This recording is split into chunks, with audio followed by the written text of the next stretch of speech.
You have seen now all that you need to know in order to write actors and have them interact with each other, but one thing is missing. Testing actors is integral to developing them, as we will see. You will notice when testing them, when you have, for example, chosen a messaging pattern which does not lend itself well to testing, and that might be a hint that the design is also not so well suited for production. For example, if you couple components too tightly, you will notice during testing. Therefore, we will look now at the tools available in the akka tool belt for this purpose. The first thing to note about actors, remember, is that they only interact using message passing. There is no way to reach into them and to check their current behavior without sending a message. And all you can ever get is a message back. This is what I mean when I say that tests can only verify externally observable effects. An example.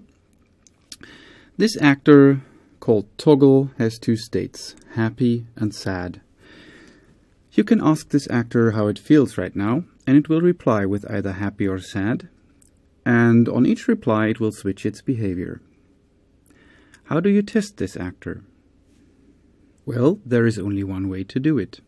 We must send it "How are you?" messages, and then we must observe which replies we get back, and they should alternate between happy and sad. Akka comes with a test kit, which makes this task quite easy. The central piece in it is called test probe. A test probe is like a little remote-controlled actor. Its only purpose is to buffer incoming messages in an internal queue so that they can be inspected from the test procedure. When we write a test, we need to start the whole system, and we cannot use the akka.main class for this purpose, which we have used so far. Here you can see how to explicitly create an actor system. Like actors, actor systems also have names. We call this testsys. Then we make this system implicitly available. The second step is to create our actor under test. We create a toggle, and then we create a test probe. Creating a test probe also creates this little actor inside, for which it needs the system, and the system is picked up implicitly in this case.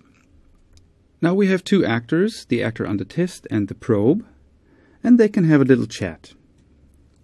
The probe sends to the toggle, "How are you?" And then the probe expects the reply back, "Happy." When we do the same thing again, the expected reply will be sad. When we try to send something which the actor does not handle, we did not foresee a case for that, so the actor will not react to this. So we do not expect a message, and we wait for 1 second. That should be enough to verify that no response is received.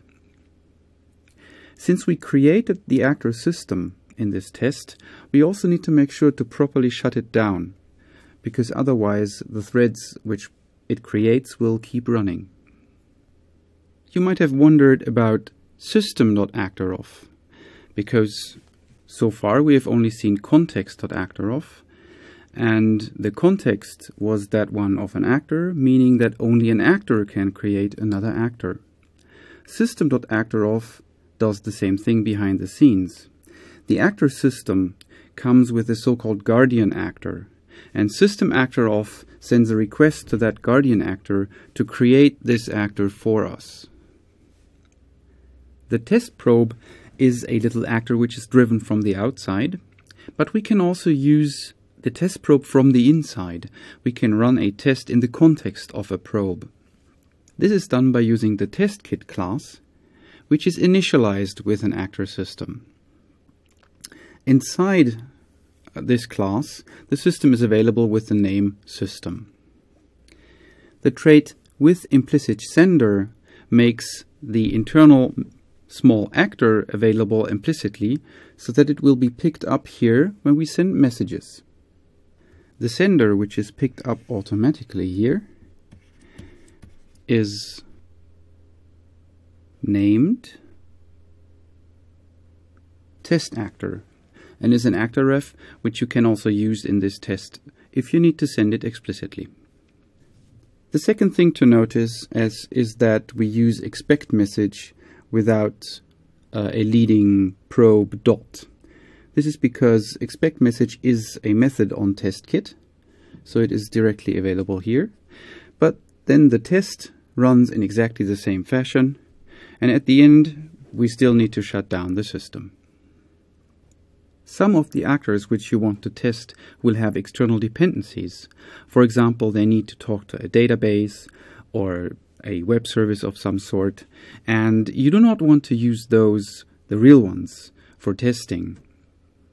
The traditional solution to this problem is to use dependency injection, to use different, for example, database handles during tests, during staging, and then in production. You can use the same approach with actors. You could use, for example, Akka together with Spring. If you Google it, you will find how to do that. We will look at a very simple solution here, which is to simply add overridable factory methods. For example, let's look at the receptionist. The receptionist needs to create a controller under certain circumstances, and if we hardwire the props controller in the actor of call, we cannot stub it out in a test. What we can simply do is to add a method controller props, which gives these props with the known behavior, and this allows us to override this method in a test to create a different actor which, for example, does not really go to the web to retrieve the links. Or talking about that, if we look at the getter used web client get URL. If we want to switch out the web client from the real one, which I've renamed async web client here, to a fake one, we can just insert this method as shown, and then the test can override it. Let us look at this in practice. I have renamed the web client object to async web client and factored out the interface web client here with the get method.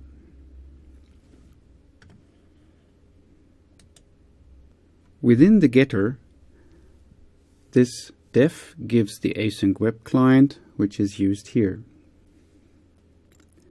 Next, I have prepared some code to fake a web client.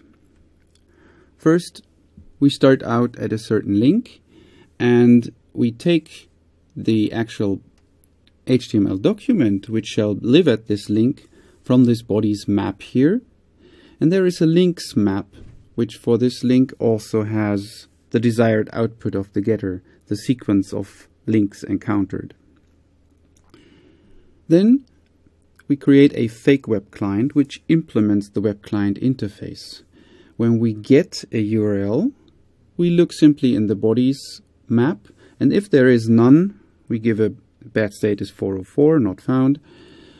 If there is one, we give a successful future with the body.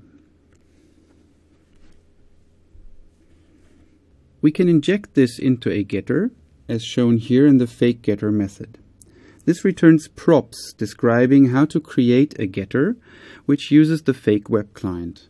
We say props new getter, and then we override in an anonymous class definition what client means, and we say this shall be the fake web client instead of the real one. Before we can test the getter, we need one more thing. The getter actor sends to its parent, and that is what we want to verify. But the parent is something, if we have the system create a getter for us, then that would be the guardian, and that would not be very useful because we cannot monitor what gets sent to the guardian. Therefore, we need to create a step parent for the getter. The step parent is an actor which takes a description of how to create a child and the probe to which all messages shall be forwarded.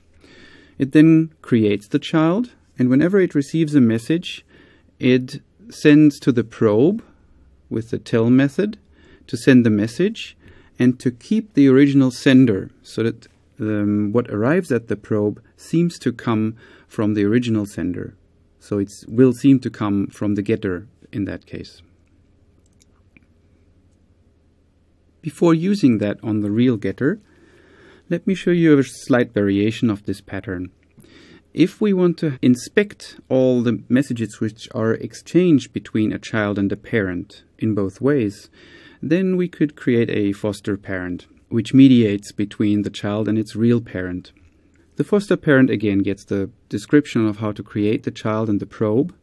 Now it needs to remember the child actor ref, because whenever the context.parent sends a message, then in addition to forwarding the message to the probe, we also forward the message to the child. This forward here is the same as shown previously, so it will use tell with the current sender as the sender argument. If we receive a message from another actor, presumably from the child, then we send it to the probe as well, but we forward it also to the parent. This way, this foster parent is nearly completely transparent for all messages sent between parent and child. The only thing which does not quite work is if one of those two would expose the ref of this foster parent to external actors, because for that we do not have the necessary logic to find out where the message should have gone. Now we are ready to write the getter specification. Class getter spec extends testkit with an actor system with an appropriate name, and I am using Scala test with the word spec like. Before and after all is needed so that after the tests have run we can shut down the system. An implicit sender is needed, as you have seen, so that messages sent will have the right sender. Here we have the specification of the getter, and it has two test cases. In the first one, we create a step parent for a fake getter, which starts at the first link of depth 2, and we want to verify that we get the right response. The name we give to this test case main actor is WriteBody, so we can see if something goes wrong. We look into the links map, which we have in the test case for the first link, and for all links we expect, we say expect message controller.check link at depth 2. And finally, the getter must terminate the exchange by saying getter.done. In the second test case, we try to retrieve a URL which does not exist, and we only expect getter.done. If you installed the Scala test plugin for the Scala IDE, then with the right click in the context menu under Run As, there is Scala test file, and if you click on it, the test will be run. And we see the bar is green, everything has worked. Another example we can look at is how to test the receptionist in isolation. For that, we need to create a fake controller. The fake controller here will be an actor, which when it receives a check will just sleep for 1 second, simulating that something takes time, and then it will send back the result. But wait a second, did I just say sleep? Actors shall not sleep, so let's fix this. We can replace this by the scheduler.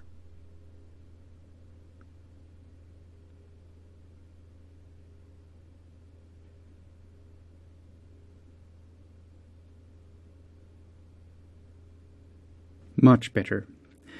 This is just test code, you might say, but remember, you need to think that actors should never block, and not practicing it anywhere is a good way to achieve that.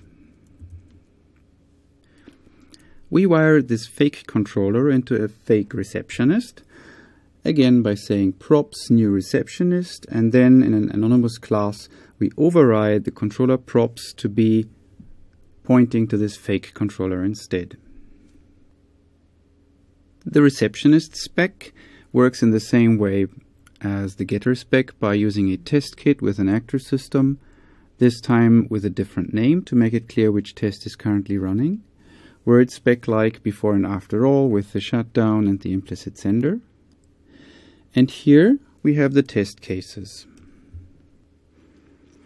In the first test case, we verify that the result is returned as specified.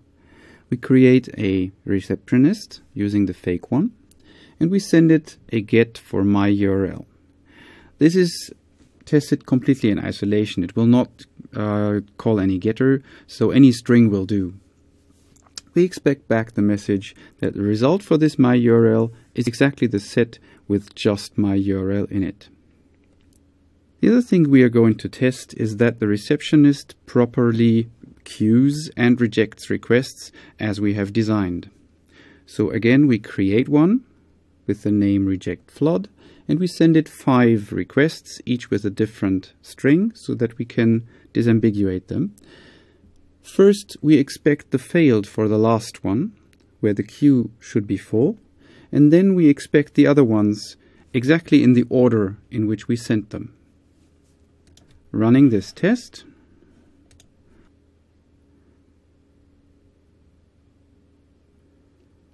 will take a little longer because we built in the 1 second delay, but the bar is green, everything worked. When testing actor hierarchies, so you have collaborating actors which work together and some are parents of others, you will of course want to test each actor in isolation as much as possible. But what you should also do is to work your way up the hierarchy by starting out from the leaves and then spawning the supervisor, which will create the children actors in the test, testing them all together. This is more integration testing of your actors, and since you go from the leaves outwards, you're adding shells on top of what you currently have. I call this reverse onion testing. It's like not peeling back the onion layers, it's like putting them onto the onion. With the techniques shown in this lecture, you should be all set to begin the exercises and successfully complete them. I wish you the best of luck.